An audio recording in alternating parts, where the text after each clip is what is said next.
So thank you for tuning in and watching this. So I'm Jacqueline Hansen, and I'm a business reporter with CBC, and this is Solomon Israel, and he is a writer for CBC.ca and also a producer for CBC News. And you cover business, but also other beats, but you've really delved into the coverage of pot for CBC. You did a radio show on just how our behaviors around marijuana have changed, but also just done a lot of reporting on it. So that is what we're talking about today. Pot, marijuana, especially in light of CBC was reporting earlier this week the plans for legalization that we know a little bit more about it. So let's just start there. So take me to where we are now in terms of understanding what legalization is going to look like in Canada. So what we know so far, and this was an exclusive story reported by our colleague David Cochran in Ottawa, just to give him his props. Yeah. He had a source in the Liberal caucus meeting over the weekend. And at that meeting, Bill Blair, who you might remember is our decade-long police chief here in Toronto, he briefed the Liberal MPs and the members of the party about what their plans are. And then it sort of got leaked to us, and here we are today. So here's what we know. Okay. We know that the federal government is going to be regulating production, especially in terms of health and safety. And that's what Health Canada is already doing. And we're going to get to that later, I'm sure. Right. So that makes sense. With the medical marijuana. Yeah. What I thought was really interesting from this story is that the provinces are going to be controlling distribution. Yeah. And more than that, they're going to be controlling prices, which is another thing I think we're going to be talking about today. Very interesting. A really critical issue, and I've been researching that, so lots to say there. We learned the limit of plants per household, which is going to be 4. Right. You'll be allowed to grow 4 plants for your own recreational use. That could mean a lot of different things. Are they 4 tiny little plants? Are they 4 enormous plants? Who knows? Yep. And also, we don't know, will you be able to grow it in your side garden? Does it have to be inside? Are there going to be certain security measures required? We'll get to that also. Yeah. We learned that the federal government is going to be setting a minimum age of 18 for actually using recreational marijuana. The provinces will be able to adjust that upwards as needed, but not downwards. What's interesting with all of this too, as you're going through it, is that there are still so many questions. You know, we're just sort of getting the basics in terms of what this legalization framework is going to look like. We have questions. We hope you have questions. So send your questions in on our Facebook feed here, and we'll try to get to them, as many as we can today. So where we're at now, the legalization, the age of it is interesting because the federal government would set it at 18, but then the provinces could do something different too, right? Yeah, and you can imagine that leading to certain problems. Like, we know that university students who are 18 in certain parts of Ontario will typically drive over to Quebec, where the age for drinking here in Ontario is 19, and Quebec it's 18. So you hear about kids driving to Montreal to party. If there are differentials between the provinces on the age, it's not hard to imagine that same thing happening, right? 19 or 18-year-olds are driving to the province next door to buy their pot there. Quite possible. Yeah. But I should add also that even though a lot of the details are sketchy now, and there's not a lot that we know, we're going to know more really soon because the legislation is supposed to be tabled the week of April 10th. So really just a couple weeks from now, not even. Right ahead of that particular date. Right. And what Jacqueline's referring to there is 420, the so-called stoner holiday. And I was just looking up quickly. I've heard a lot of stories about, like, why 420? Why this number? Apparently, and this is just based on, I was just looking at the Wikipedia article, and if anyone's interested, you can read it yourselves if you just search on Wikipedia for 420 cannabis culture. Apparently it had to do with a group of high school students in California who were on some kind of quest to find some lost treasure trove of marijuana growing out in the wild. And they would meet up at this statue on their school campus after school at 4:20 in the afternoon, and then go off hunting. Okay, I can't say that. I don't know if this is true, but it's a funny story. Okay, well, we do have some comments coming in, so let's go to Marilyn Taylor. So Marilyn is commenting at, as reported elsewhere in the news, Bill Blair, who is the man overseeing the legalization of pot, wasn't aware of the fact that pot will be legalized by 2018. It may be that, this is a long one, Marilyn. Okay, it may be that because of the Liberals know that Trudeau is losing support, they made their ground announcement, not because pot will be legalized by 2018, but only to revive some support for Trudeau. Interesting comment, Marilyn. You know, there's a lot of questions around why the government is legalizing pot, and I mean, it's still a controversial thing, even if it is. We've been hearing about it for quite some time. But the plan is, I mean, what about some perspective then, just from the government perspective? Why do they say that they want to go ahead with the legalization of marijuana? Sure. So on the campaign trail, and then again after they were elected, the government said a lot of times in a lot of different ways, and I'm talking about Prime Minister Trudeau specifically, that they want to keep it out of the hands of children and keep the profits of selling marijuana out of the hands of the criminals or the black market. Right. And then, you know, the subtext there is that, of course, you take it out of the pockets of criminals, whose pocket does it go into? The government. So there's something about that. I know that a lot of people have commented that, you know, this is just a ploy to get votes. And I'm not a political analyst, so I can't really comment on that. No, that's totally fine. But I think it's safe to say that a lot of people are really excited about this, and that a lot of other people will legitimately be kind of upset. And I can say that with confidence because last summer I took a trip down to Colorado. Right, yes, to Denver. Yeah, Denver area mostly. I hung out in Boulder a lot too. I mean, Colorado is a fascinating state because it's, you know, we often hear about American states in terms of there's the red states and the blue states, right, being Republican and Democrat. Colorado is almost, I've heard it called a purple state, which is that it's really, really split between the rural Republican areas who have sort of a more Western, let's call it a cowboy mentality, and then there are, you know, dense urban areas with a lot of people of sort of a more left-wing persuasion. And you went to Colorado because... Yeah, I was there to check out the way that recreational legalization worked. Right. They had legalized medical marijuana before, which paved the ground for this, which seems to be the case in states and in Canada here, right? You get medical first, and that paves the way for recreational legalization. But after a state referendum, they love referendums in Colorado, by the way. This is another kind of Western thing, right? They put it to the people, so Coloradans have a chance to vote on things that they like to do. Yeah. And they passed this proposition. They wanted to legalize recreational marijuana, even though the governor, in fact, was very much against it and continues to be. Republican so it's still governor. split, even if it went in that direction. Absolutely. I'm going to go to another comment just so that I feel like there's going to be a lot of questions and comments coming in on this today. And I just want to reiterate, so this is Solomon Israel. He's a writer with CBC.ca. So if you've been reading our CBC business page about different developments in terms of pot and the business of pot, you may have written or read some of Solomon's work. But today we are taking your questions. So please send them in and we'll try to get to everything that you're saying. So quick one just from Jacqueline Frost talking about legalization. Jacqueline says, it's about time. So that's one side of it that we've been hearing from. Quinn Peterson comments, why is big liquor controlling marijuana? Does it seem to be a monopoly controlling our rights and freedoms? Well, you know, it is interesting, the question of whether marijuana could be sold in a place that also sells liquor. So what do we know about the conversation that's happening around that? Sure. Lots to say on that. So, Quinn, thank you for your question. I'm not sure I agree that big liquor at this point controls marijuana, as you say, but definitely there's been talk about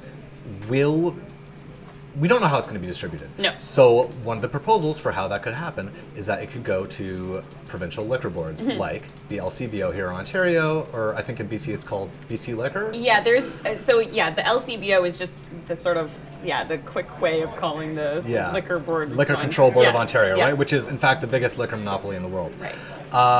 For what it's worth, Quinn, again, we don't know that, you know, it is going to go to the Liquor Control Board, but I have here our federal government's task force. It's you know, I had to have a whole binder for it, and they do actually make some recommendations about this stuff that I even put a handy little highlighter note on. They heard from a lot of people. The LCBO and the Union of LCBO Employees has been pushing for this substance to be sold in LCBO stores. Their argument is basically that we already have experience in selling and controlling intoxicating substances. Our stores are here, they're all across the province, so why not? And they definitely considered this. That, you know, the task force heard this argument, they considered it. In the end, this is a key paragraph here that I'm going to read. Jurisdictions should avoid and strongly discourage the co-location of retail cannabis and alcohol or tobacco sales wherever possible. So again, we don't know if the government will listen to that, and now that we know that this is going to be on the provinces to decide how it's distributed, they'll have to look at this report and take those considerations into account. But that's what the task force said. I was talking to the owner of, or a former owner of a dispensary that she had been locked out of this dispensary that she set up here in Toronto, because that isn't legal to do just yet, but she was locked out by her landlord, and she said that her concerns around selling marijuana in an LCBO or in a liquor store would be that people already have struggles with you know, addiction and that kind of thing, so to bring that all together in one place, it might be a little bit too much. So there's concerns that are, you know, that are popping up over this as well in this conversation. And just to expand on that argument a little bit, the argument there is that there has been some discussion these days of, you know, even though marijuana is of course a drug, maybe it's a less harmful drug than other drugs, especially opiates, which we know we've been talking about. But so I think what she was saying there when she talked to you was that maybe people who have problems with alcohol, you know, and have quit alcohol are trying to use marijuana as a possibly less harmful substitute. And then is it really fair to make them walk into the liquor store to get their weed? Right, right. And you know what, I have a comment that's about some hesitations here. So Barbara Radford Alfonso says, as a grandmother who did go through the 60s and 70s, wink, I must say I have my reservations, mainly because of the potency of the drug that is available now, which, you know, people do talk about the difference. So my daughter did experiment with drugs. She is now bipolar, and we can directly link her illness to use of drugs. So, you know, there's definitely that conversation in terms of the hesitation and the potency. And there is a sort of suggestion, was it in the task force as well, about taxing based on potency? Yes, that was that. So the idea is that you can use taxation to put higher taxes on more potent forms of marijuana, which, you know, according to the concepts of market economics, would make people buy less of it or maybe smoke a bit less of it. Right. You know, there's also an argument that I've heard, so just to go back to Barbara's idea that, you know, the 60s and 70s, marijuana was less potent. I don't really have any hard numbers on it, but that seems to be kind of a generally accepted fact, right? That I guess they called it grass back then. It's an anecdotal thing people definitely talk about. And I was actually, I was just talking to an older colleague of ours who also lived through that era, and he was telling me about that. You know, he was saying that the stuff that they used to get was kind of full of stems and seeds, and it wasn't really this much more pure concentrated product that you get these days. So anyway, to get back to her point, I think it's generally accepted that the stuff today is stronger. We don't know if people are smoking less of it or using less of it because of that. My guess would be probably not. So the government is definitely going to have to take that into account. And as for just, again, with her, you know, she mentioned that she had, I believe, a granddaughter who was bipolar. There's definitely a daughter, thank you. So there's a body of research that this is dangerous to start when you're young. So I think one of the things, in addition to setting the age at 18 or above, the government's going to want to think of different ways to push the age of people starting to use marijuana back a little bit. It seems to be safer, and you know, I'm not a scientist or a doctor, so I can't say exactly, but from what I've read, it seems to be less safe when you start in your teens, maybe less harmful if you're in your 20s, late 20s. There's a lot of conversations going on about that in terms of age and concerns about that. And it's interesting that they have gone ahead, or will be going ahead with the sort of 18 as the base age. But we are taking your questions today about marijuana and its future in Canada as we're sort of looking ahead to this legalization date. So we're going to be hearing, as CBC has been reporting, our colleague in Ottawa, David Cochran, reporting that we're going to get the framework for that legalization. The legislation will be tabled for that in April 10th. Or the week of April 10th. Week of April 10th. And then legalization itself would be Canada Day 2018. So send in your questions. We still have a ton of questions about it, but Solomon Israel is a writer with CBC.ca, and he's been doing a lot of reporting on this. So if there's anyone to ask, we're going to ask Solomon. So we have lots more comments coming in, so we'll try to get to everybody. So Tracy Holabosh, sorry Tracy if I said that incorrectly, but Tracy says, if this is regulated properly, all the source deductions from employees involved, GST payments and corporate taxes could wipe out debt in this country, build infrastructure. Problem is that money could be drained by users' issues, so healthcare, not showing up for work, impaired charges. So a comment from Tracy there, which is interesting, bringing in the taxes idea, but then also potential other costs. One thing I learned when I was in Colorado is that at both the state and the municipal level, they are making a lot of money, right? Because there they tax it. There's a state tax, there's a municipal tax. I feel like there's another tax I'm forgetting. So they make a lot of money, and the net result is they are making money on this. However, a lot of that money just gets plowed right back into regulating the industry. There are really heavy regulations, and we can discuss what that looks like. And then B, social programs, right? So these could either be drug addiction treatment programs.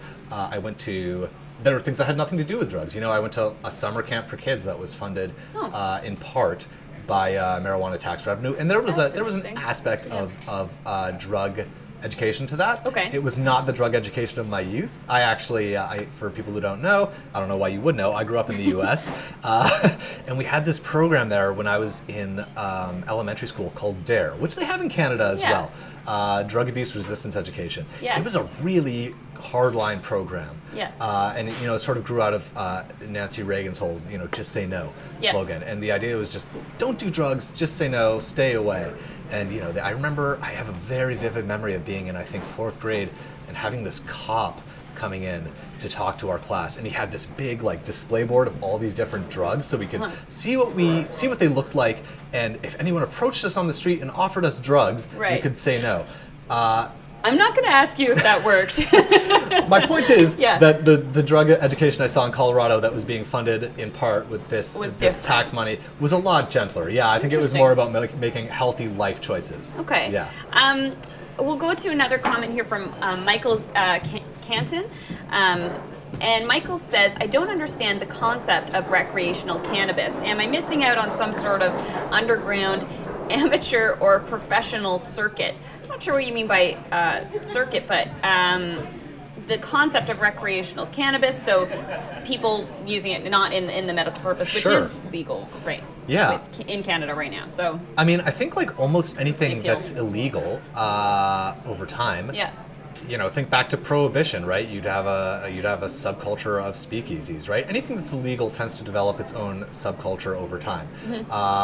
And since the war on drugs especially, there's a really big cannabis subculture, and this is a group of people who love to celebrate using the drug, and they have like-minded friends, and that's sort of what it's based around. I think that a lot of those people, just to get back to what we were talking about if provinces are going to sell through liquor control agencies, a lot of those people who are really into the underground marijuana or cannabis subculture right now, they're going to be the holdouts. They're not going to want to go to a government agency. You know what? That's actually really interesting because we were doing some just comments on the street here in Toronto and getting some comments from people, and they were saying that, the idea that they would have to go to a government-controlled thing, like even a pharmacy to buy weed from, they did not like that idea. They thought, I know my guy and I trust him. So the comments from them, I mean, that it's an interesting sort of, And if the government is truly committed to eliminating or at least minimizing the black market, they have to keep that in mind, because if people if the only legal option to buy marijuana is an option that people don't like or don't feel comfortable with, they're going to stick with the black market. As you said, they're going to stick with the guy they know. We have more comments coming in, lots coming in. So please send your questions in. So this is Solomon Israel, who's a writer for CBC.ca and has done a lot on of reporting on pot. And interesting too, you've talked to a lot of not just producers, but authors, users, former users, all sorts of stuff in your reporting. So send in your questions so I can throw them at Solomon here. I have just a comment from Joanne Ellis saying, I worked for 40 years in healthcare, 22 years in mental health. I saw over and over again how a person would dabble in cannabis, screensaver, will dabble in cannabis only to end up with drug-induced psychosis. I really hate the fact that this drug will be so accessible. And again, we're not medical experts here for that side of things, but it is interesting that there is still opposition to this, even though it's been a conversation for a while and we're talking about it in this way where, you know, it's almost like this momentum that seems like the whole country's on board, but that really isn't the case. There are still people who oppose this idea, and people you've talked to that reflect that. And I think that you know, it's easy to get caught up in the excitement about legalization and this idea of a whole new industry. But Joanne's comment, I think, is really important. There are going to be people who have really legitimate reasons to be opposed and concerned. I do want to say, however, you know, there are definitely links between marijuana use and psychosis, although, again, we're not a medical expert, so I can't say what those are. But we don't know a lot, and part of the reason we don't know much is because this drug has been illegal for so long. Right? So once we see legalization, I think we're going to start seeing a lot more medical research and academic research, and it's going to start to answer some of those questions about what exactly those links are. So that could be at least one potential upside. Yeah, that sparked my interest too in the idea of and to move totally away from the medical side of it, but in terms of the industry side of it, how this has been something that's been happening underground. How interesting will it be? And I say interesting just as an outsider watching, to see how quickly it grows and how big it grows, because the sort of technology like the hydroponics, the, you know, everything that goes into it, they haven't really been able to do that on a major scale. You know, yet. And so now we're seeing, you know, facility like an 800,000 square foot facility that Aurora is building outside of Edmonton. It's just interesting to see how all of this will play out. But okay, I'll get to more comments here. So this one's a personal one, right to you, Saul. So hi Solomon, you were my TA first year in J school. This comes from Charlie Crabb. Charlie. Yeah, hey, so Charlie. There's plenty of discussion about tax revenue. So Charlie asks, but how will that money be spent? What's been discussed so far? So thanks, Charlie. What do we know about the tax revenue and how it's going to be spent? I'm sorry to disappoint you, Charlie, but we know pretty much nothing. And keep your eyes out for the legislation. Again, we're expecting the week of April 10th. But from what we do know from other jurisdictions where it has been legalized, we can say, I think it's pretty reasonable to assume a lot of that tax revenue just goes right back into regulation. I think there's going to be a whole new sector of government bureaucracy at the federal and provincial levels. So that's going to cost a lot of money. Probably some of the money is going to go back to law enforcement because, you know, in addition to trying to eliminate the black market just by creating this legal market, there's still going to be a black market remaining. And I am guessing that the police are going to get a bit more aggressive about trying to root that out. I could be completely wrong, of course, but we'll see. Education, mental health, drug addiction treatment, and then, you know, maybe some of it will be left over just to go into the general fund of tax money that we spend on all kinds of things. Yes, so we're all on the edge of our seats waiting for this legislation to come out so we can get some better answers to that. So, but we are taking your questions today, and we still have many questions ourselves, but about what the future of cannabis will look like in Canada. And I know that there are lots of questions because there are lots coming in, so that's great. Send some more. Let's go to Shane Edwards. So Shane says, let's start the education process with the correct terminology. Cannabis, what's in a name? Ignorance and prejudice, Shane says. So this one's an interesting one. What do you call it? Do you call it cannabis? Do you call it marijuana? Do you call it pot, weed? I use them interchangeably, but I feel like you're going to tell me I'm wrong. Shane, thank you so much for asking that question, because it's one that I'm personally really fascinated by, and I think it's such an interesting topic of conversation. Just before I start, I do want to say that we talked about this. I did a holiday show, a holiday special around New Year's for CBC Radio 1, and I think we have the link going up at the Facebook Live here. It was called Hashing It Out. I did a really fascinating interview with a scholar of Latin American history named Isaac Campos. That's towards the end of the show if you want to listen. If you have to listen to the whole thing. It's probably the second to last interview or something.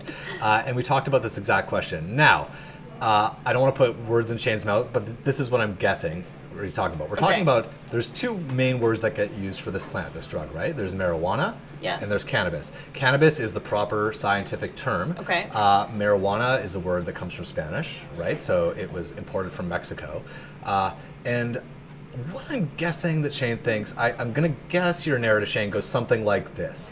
Marijuana came to the U.S. via Mexico, which is absolutely true.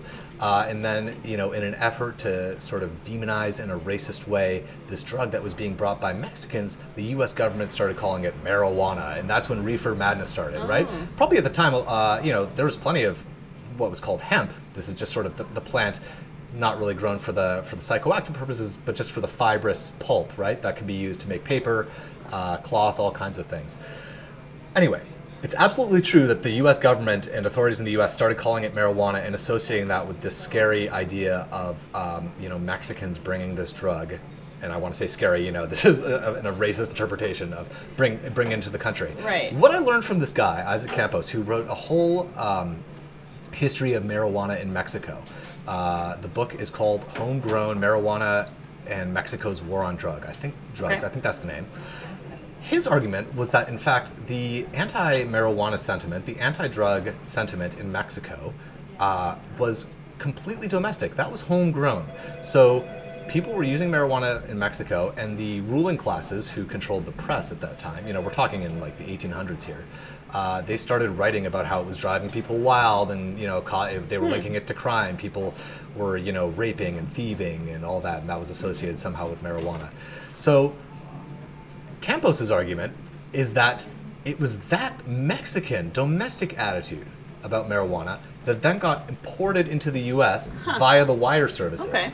And then that's sort of what linked that term marijuana to this idea of criminality in the United States. But we seem to be pretty far away from that happening. Yes, okay. So where are we now? Like, to get back what to should the we call present. it? Yeah.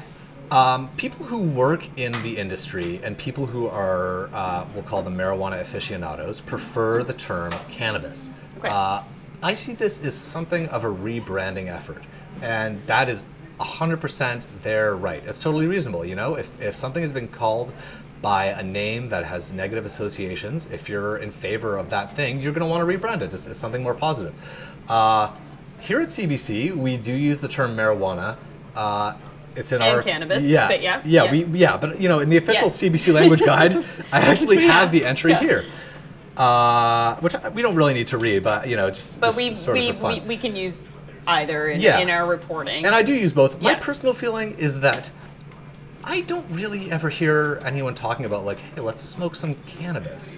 You tend to hear pot or weed, right, or marijuana even. I think that right now marijuana is the term that is most generally used, and I think that just for ease of comprehension, that's the term I see myself using for the near future. Okay. This could change over time. Okay. Who knew? We have so much to learn. Yeah. And so we are here talking today. This is Solomon Israel. He's a writer for CBC.ca, also a producer. Mostly works in the business beat, but other stuff as well. But you've really done a lot of reporting on marijuana and cannabis and every other word we want to call it over the last few months, over the last year, really, as we're leading up to this point of legalization in Canada. So we're taking your questions today. Send them in, and we've got lots more, and we'll get through as many of these as we possibly can. So let's go to Dwight Sears. So Dwight says, Colorado has major issues with court costs due to accidents from impaired drivers. They state they are losing money in most states, I think, in most circumstances. Interesting, we're talking a lot about the costs, like the tax revenue and where it's going to go, and the other costs, the other unintended costs perhaps that come along with legalization. Yeah, thanks for your comment, Dwight. I haven't seen that myself. I'd love, if you want to post the source where you're reading that from on Facebook, please do, and I'll absolutely take a look when we're done here. But again, as I was saying, a lot of the money, the tax revenue from legalization in Colorado, and these are high taxes, by the way, comes out to about 30% on retail sales. Taxes are lower for medical users, so that's a big tax. A lot of that money goes back to law enforcement.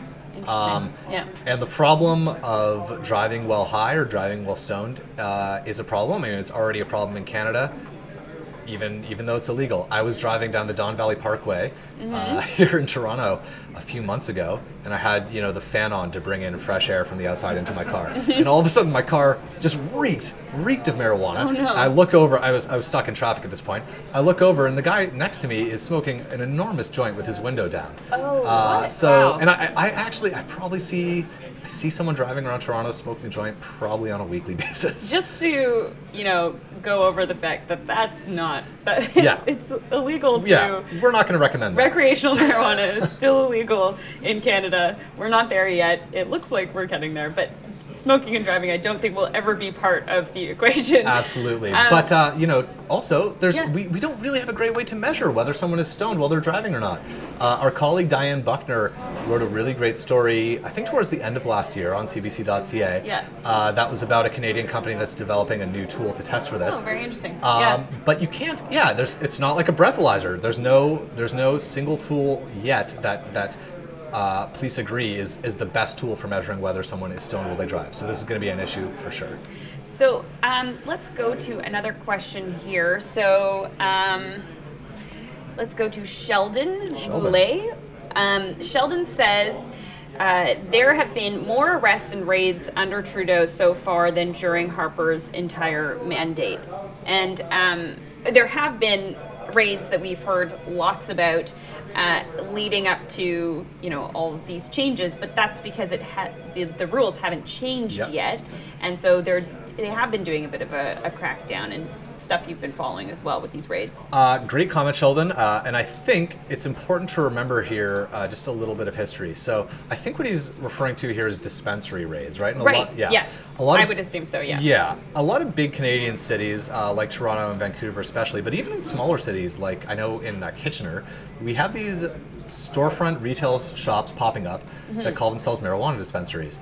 The federal government is clearly frustrated by this, and they're saying these are illegal. But they started popping up, a lot of them. I mean, I can remember seeing dispensaries in Toronto as far back as 2004, so well before the Trudeau government was elected.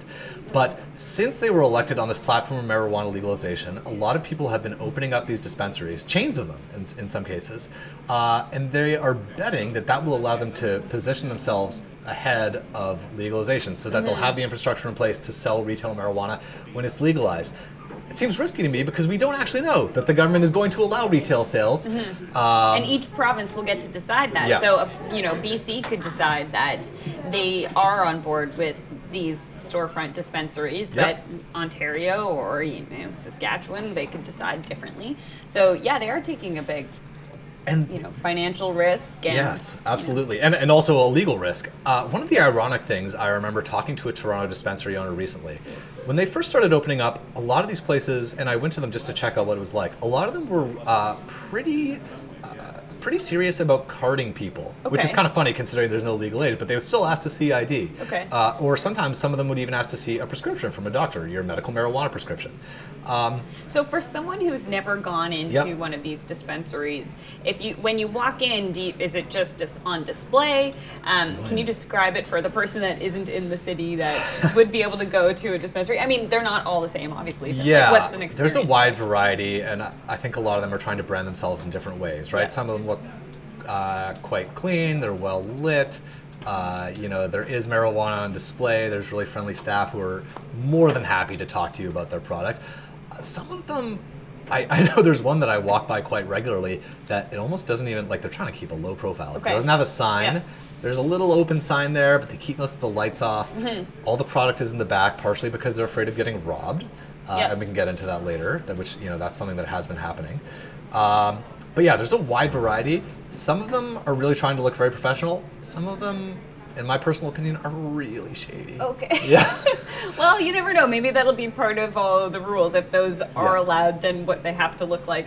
But just to check back in with you, everyone who's watching us, I'm Jacqueline Hansen. I'm a business reporter here with CBC News, and Solomon Israel is a writer with CBC.ca and also a producer, and has done a lot of reporting on marijuana. And so we are sending all of your questions towards him, so send them in. Any questions you have about this sort of future of what marijuana in Canada will look like as we're moving forward toward the legalization of it, both the medical side of things, but which we already know, but the recreational side. And I'll just say before you go to the next question that Canadians are so interested in this topic, like not just from all the questions we're getting today, I see them on your screen here, but just looking at the number of people who are reading stories about this on CBC CBC.ca, people are fascinated. Well, it's never happened before. Exactly. So Yeah, we have lots of questions.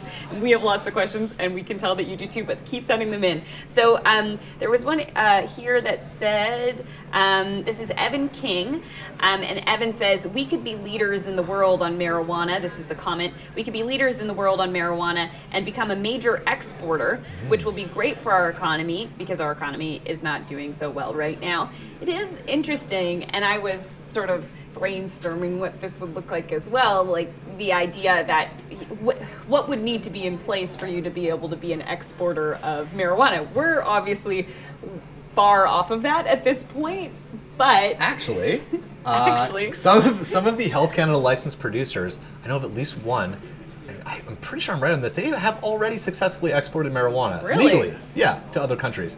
So that is already beginning. But just to get back to the comment there, we're not going to be the first country to fully legalize. Right. That honor belongs to Uruguay down in South America, but a much smaller country. I think the population of Uruguay is somewhere around 3 million, right? Okay. So about a tenth the size of Canada. Canada will be, if and when this happens, the second nation to fully legalize, growth, sale, cultivation, possession of marijuana, and definitely the first large sort of post-industrial wealthy nation to do it. So I think that a lot of other countries are going to be looking at it. And of course, this is with the caveat that certain states in the US have already led the way. It remains federally illegal in the United States. That doesn't look like it's going to change under the Trump administration. Okay, we have lots more questions coming in, so I'm going to go straight to another one. Great. So Josh Rambo asks, do you think that this legalization of marijuana, if the results are positive, would it open the door for further legalization of other drugs? Is that a conversation that you've had with anybody? It's not a conversation I've had. I definitely thought about it. Right. And I mean, there are people who advocate for legalizing all drugs, right? Because if the logic of legalizing marijuana is that we're going to take the money out of the black market, we're going to prevent harm by having more money for treatment and being able to regulate the product and make sure it's safe, why not apply that logic to other drugs as well? Right. But to answer your question, I absolutely think, I'm not going to say it's opening the door, but I think, maybe a crack. If this works out successfully, maybe 50 years down the line, we'll be looking at legalizing and regulating cocaine, heroin, that kind of thing. Sean O'Grady is asking another question, and Sean asks, have either of you ever smoked it? And I am going to be the interviewer and ask you, but you don't really have to answer. Yeah, I think I'm going to plead the fifth on that one. No, that's totally have fine. You ever smoked it, Sean? Let's move on. So Maramate asks, how does legalization of recreational marijuana plan to protect the many people who are nauseated by the same? So considering the smell of marijuana is very strong and persistent.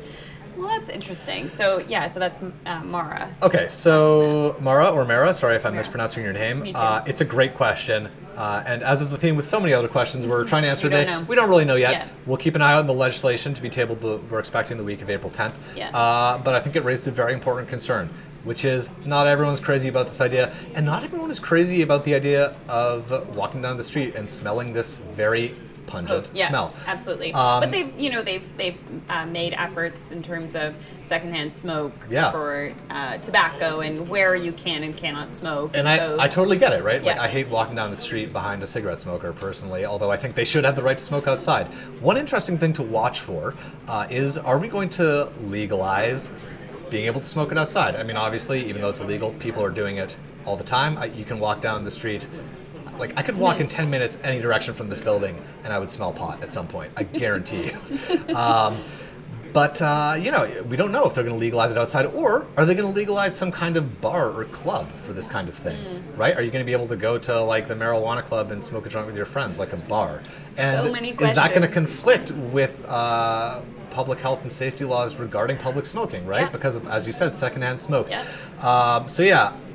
I'm sorry I can't answer your question on that, but I'm definitely watching really closely. We all are, to see how the government plans to address this issue. So Solomon Israel is a writer for CBC.ca, and he's done a lot of reporting on marijuana, and he's also done a radio show that talked about sort of how relationships around marijuana are changing. You talked to attitudes, users. Attitudes and that sort of thing. So lots of interesting stuff there, so you can take a listen to that if you have a moment. But we are taking your questions today on what the future of cannabis in Canada looks like, so send them in. We've got a few more comments coming in and questions, so let's try to get to some of those. So Mark Hag says, so this is a comment on something that we were talking about earlier. It is not true that weed was weaker in the 70s. I smoked it then. Some of it was the best smoke the world you'd ever seen.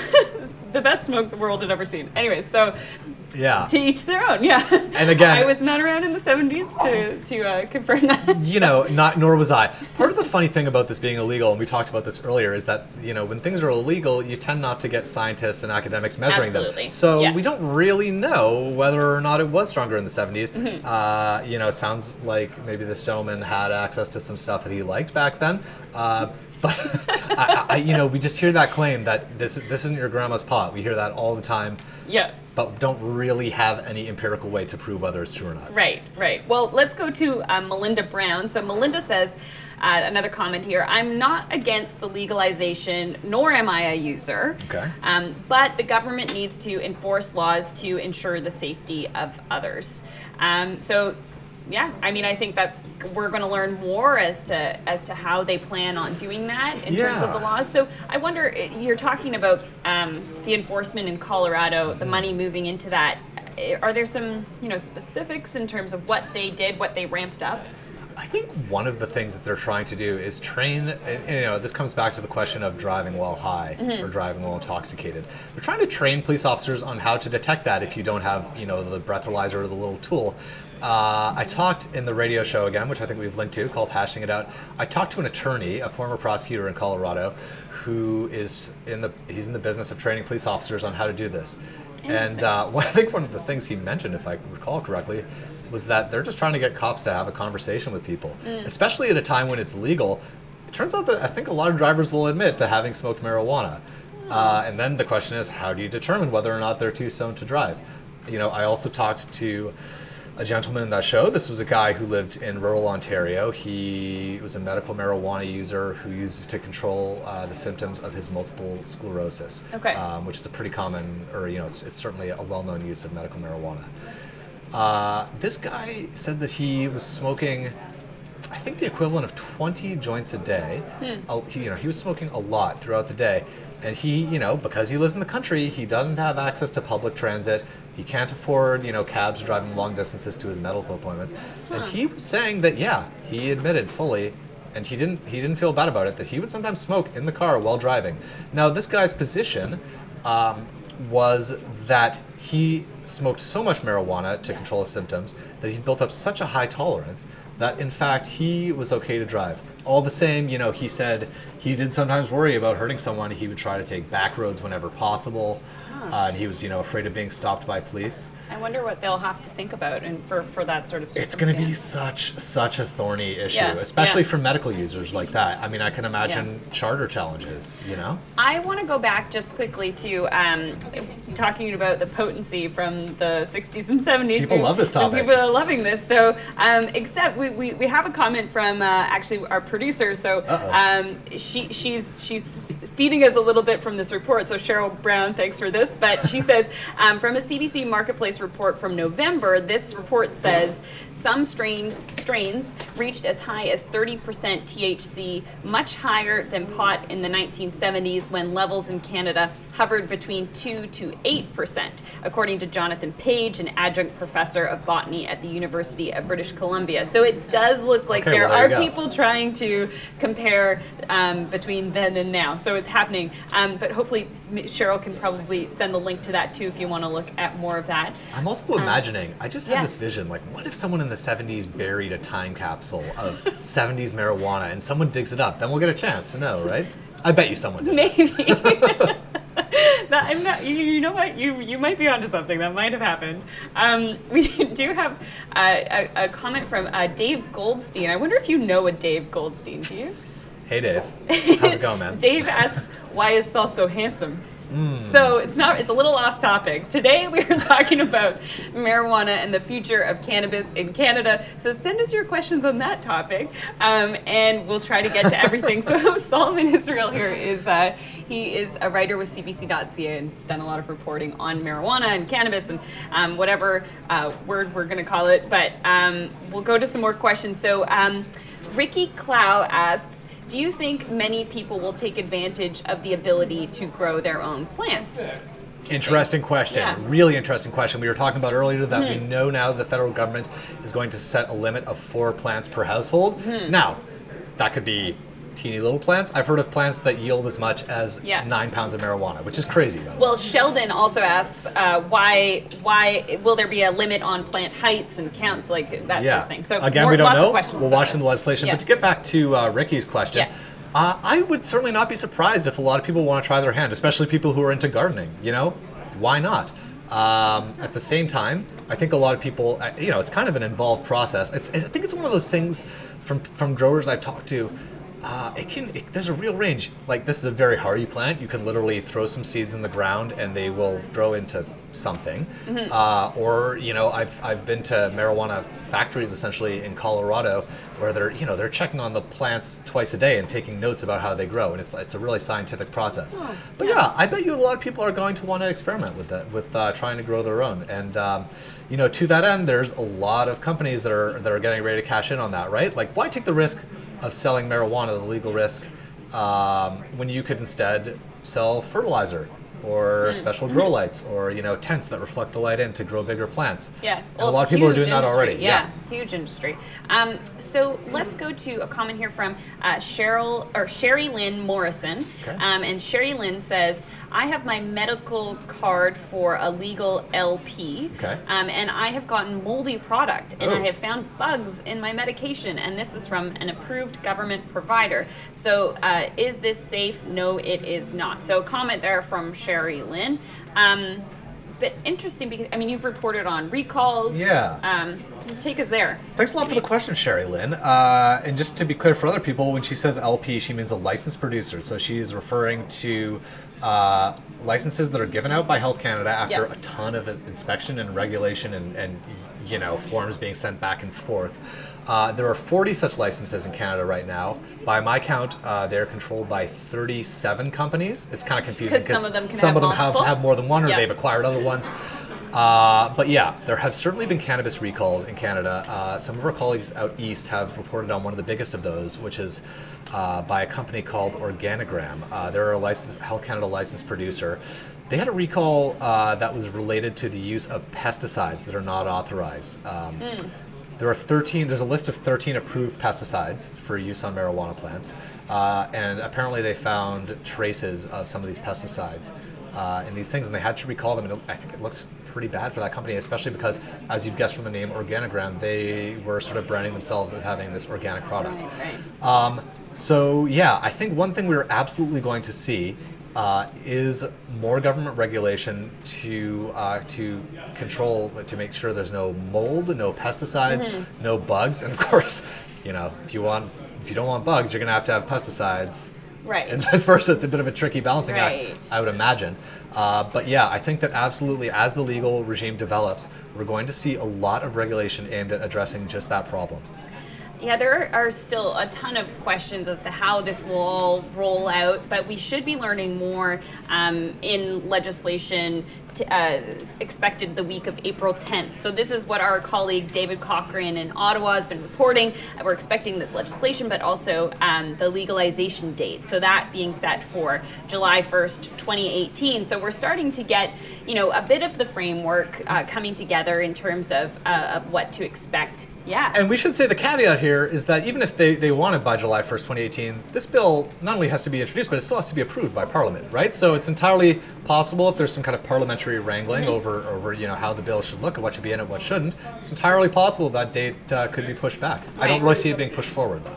So Solomon Israel is a writer with CBC.ca and also a producer with CBC. Business is one of your beats, but you cover lots of stuff. But a lot of it lately has been about marijuana and leading up to this legalization. So we're taking your questions today. Send them our way, and I will throw them at Saul. So we're going to go to, let's see, a question, or just a comment from Josh Rambo. And Josh says, much like craft brewers now, I can see a tremendous amount of craft growers, if permitted, cropping up.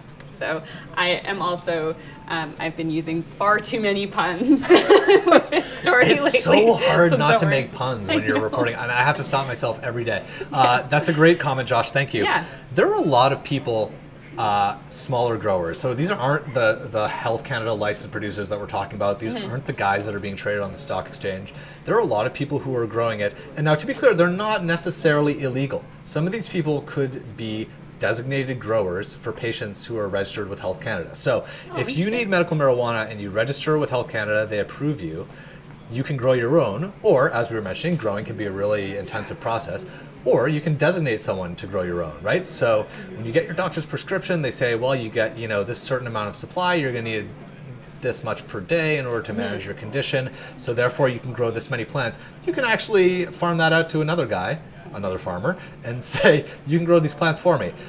So I think one of the things, I've talked to some of these people who are, they like to call themselves craft cannabis producers. We'll call them just smaller producers. A lot of them are in British Columbia. A lot of these people are really, really worried about being cut out when legalization happens. They see these huge companies popping up. The most valuable cannabis company in Canada and even the world is Cannabis Growth Corporation. They have a market capitalization of $1.7 billion, right? So how do you compete with that if you're just some guy growing on a patch of land? A lot of these people are being worried about being cut out, and they're going to be watching the legislation really carefully to see if there's room for them to continue growing. It is interesting too, because when you see the LCBO or a license, like the provincial liquor store like the LCBO in Ontario, if it was to be sold in a way, like in that sort of way, we have it's limited in Ontario as to who else can sell liquor. So, but we do have these small breweries that can sell beer as part of their brewery. So is that how? But they still have to play by the rules established by the province. Absolutely. But I just wonder if maybe there will be some sort of setup like that. But I think one of the arguments, just to finish up, one of the arguments for this whole craft growing culture or craft cannabis culture is that it's good for local economies, right? The profits aren't going to a large corporation or to the shareholders of that corporation, but rather they're staying within their communities. And again, especially in British Columbia. So we are taking your questions today, and there's lots of really interesting ones coming in. So send them our way, and we'll try to get to everything, which is great. Russell Wotowick. Russell says, why not grow your own shops? Like those shops where you can grow your own shops. So like we do with beer and wine, because cannabis really smells when it's budding, so why not do a grow your own shop? Okay, that's an interesting question. So I think what you're referring to there is maybe an analogy to those places where you can like go and bottle your own wine. Have you ever done this? I've never done this. I have never done it, but I've heard a lot about it, Yeah, that's a fascinating idea, and maybe you have a good business idea there. Unfortunately, you've just revealed it to everyone via Facebook Live. But thanks, Russell. That's a really interesting idea. I have no idea if that would work or not. I mean, the thing about growing is that, unless you're using sunlight, it takes a lot of energy, right, to run electric lights. It also takes a lot of space. You have to keep checking on the plants. That could be really cool for some people. I could totally imagine that being a thing. So if that's your brilliant business idea, go with it, and then email me when it's done so I can write a story about it. It's solomon.israel@cbc.ca. There you go. Okay, and we do have one more business idea. So from Josh Rambo again, thanks for commenting again, Josh. I want to open up a snack shop called Munchies to cater to the future market. Cookies, chips, bars, ice cream, and of course Nutella. Good idea? Well, I feel like there probably are stores that already sell all of those things, but hey, there will be a lot of interesting businesses that are trying to cash in on this. There was, for a time here in Toronto, there was a late night delivery service that would, they'd go to the convenience store for you and pick up a bag of chips. And I think they were positioning themselves for exactly that kind of thing. The late night stoner with munchies. Well, there are still so many questions just about how, which businesses will stand to benefit from legalization and just really what it will all look like. But we have enjoyed so much taking your questions today, and I've so enjoyed having Solomon Israel here to answer them. Sol is a writer with CBC.ca, so you can check out his work there. He'll continue to be writing on marijuana as we move ahead through the next few months, but the next year leading up to the legalization date. So thank you so much, Solomon, for joining me, and we'll talk to you guys again soon. Thanks. Cool.